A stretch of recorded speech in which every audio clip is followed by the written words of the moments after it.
వచ్చు ఈ recipe, but ఇలా పొడి పొడిగా చేయడం చాలామందికి రాదు కదా. అందుకే నేను ఈరోజు మీకు పర్ఫెక్ట్ కొలతలతో చెప్తున్నాను, నోట్ చేసుకోండి. ముందుగా మనం ఇలా బొంబాయి రవ్వ 1 కప్పు తీసుకొని బాగా ఆయిల్ లేకుండా బాగా ఫ్రై చేసుకోవాలి. ఇది కొంచెం మనకి మంచి స్మెల్ వచ్చే వరకు ఇలా ఫ్రై చేసుకొని పక్కన పెట్టేసుకోవాలి, ఒక బౌల్లోకి తీసి.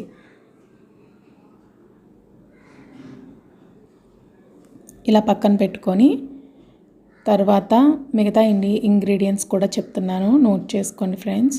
మీ అందరికీ తెలుసు కదా, ఉప్మాలో క్యాజువల్గా వేసుకునేవే జీడిపప్పులు ఇలా ఫ్రై చేసి పెట్టుకున్నాను ఆయిల్లో.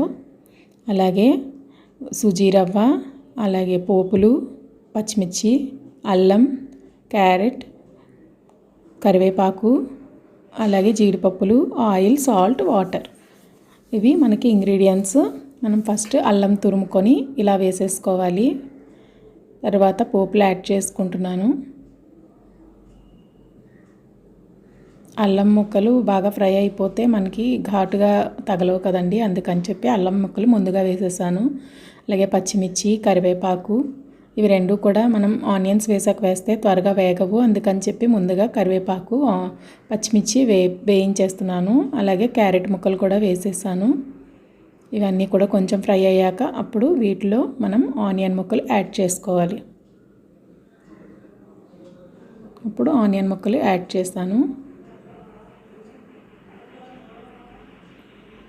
ఇవి బాగా ఫ్రై అయ్యే వరకు మనం అలా కలుపుకుంటూ ఉండాలి. చూసారు కదా ఫ్రెండ్స్, బాగా వేగిపోయాయి. ఇప్పుడు బాగా గుర్తుపెట్టుకోండి, ఈ కొలత మాత్రం మనం 1 కప్పు రవ్వ తీసుకుంటే 1.5 కప్పు వాటర్ పోసుకోవాలండి. లేదంటే మనకి మళ్ళీ జారుగా వచ్చేస్తుంది ఉప్మా. పొడి పొడిగా రావాలనుకున్న వాళ్ళు ఇలా చేసుకోండి. 1 కప్పుకి 1.5 కప్పు వాటర్ వేసుకుంటే సరిపోతుంది. సాల్ట్ మీరు కరెక్ట్గా టేస్ట్ తగ్గట్టు వేసేసుకోవచ్చు. ఇప్పుడు సాల్ట్ యాడ్ చేశాను. బబుల్స్ వస్తున్నాయి కదా, ఈ టైంలో మనం రవ్వని చాలా జాగ్రత్తగా యాడ్ చేసుకోవాలి, లేదంటే ఉండల కింద వచ్చేస్తుంది కదండి. అందుకని చెప్పి చూసారా, ఇలా రవ్వ వేసుకుంటూ మనం బాగా మిక్స్ చేసుకుంటూ రవ్వ వేసుకుంటూ ఉండాలి, లేదంటే మనకు ఉండలు వచ్చేస్తాయి ఉప్మాలో. ఇలా కలుపుకుంటూ ఉండాలండి, అది డ్రై అయిపోయే వరకు వాటర్ అంతా. చూసారు కదా, ఇంకా బాగా కలుపుకోండి, బాగా మిక్స్ చేసుకోవాలి. ఒక 2 to 3 మినిట్స్ ఇలా మిక్స్ చేసుకుంటూ ఉంటే ఉప్మా డ్రైగా అయిపోతుందండి. కాసేపట్లో బాగా ఉడికిపోతుంది.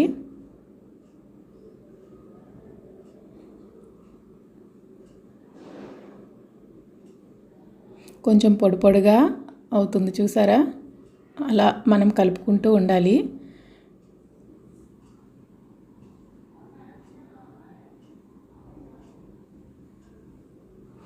ఇప్పుడు రెడీ అయిపోయింది ఆల్మోస్ట్. ఇప్పుడు దీనిలో మనం కొంచెం జీడిపప్పులు వేసుకొని స్టవ్ కట్టేసి సర్వింగ్ బౌల్లోకి తీసుకుంటే మన వేడి టేస్టీ ఉప్మా రెడీ అయిపోతుంది. చాలా బాగుంటుంది. ఇలా పొడి పొడిగా తినాలనుకునే వాళ్ళకి ఇంకా ఇష్టంగా. చూసారా, వరిరవ్వ ఉప్మాలా ఉంది కదా.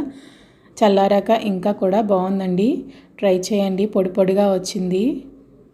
Don't miss it. Thank you friends, thanks for watching. Please like, share and subscribe. Don't forget to click on bell icon. Thank you.